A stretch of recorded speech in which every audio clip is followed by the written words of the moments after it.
দিদা আজকে নাস্তায় তাহলে কি বানাচ্ছ? এই দেখ ফুলকো ফুলকো লুচি। গিরিশ ঘোষের ফুলকো ফুলকো লুচি আজকে গাইস। বাচ্চারা চলে যাবে, কি করব?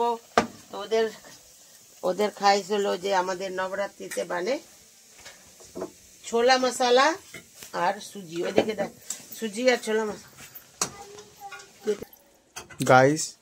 এই যে সুজি, এই যে ছোলা মশলা, আর এই যে আমার থালা রেডি হচ্ছে, এখনো রেডি হয়নি, হচ্ছে রেডি। তাহলে আপনারাও চলে আসবেন যদি খাওয়ার ইচ্ছা হয় আপনাদের।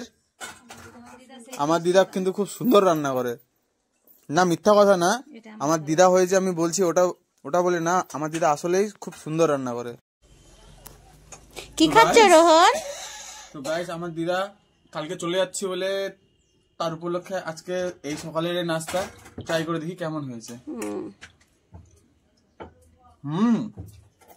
যেরকম কি বলেছিলাম গাইস, আপনারা শুধু শুধু মিস করছেন, ঠিক আছে? আপনারা যদি খেতে হয়, যদি কি একবার আসেন খেয়ে দেখেন, এত টেস্টি টেস্টি খাবার। ইস, আমরা খাচ্ছি, আপনারা মিস করছেন, খেয়ে দেখেন। কি বলবো, ছোলার তো কোনো মানে কোনো তুলনা নেই, অসাধারণ।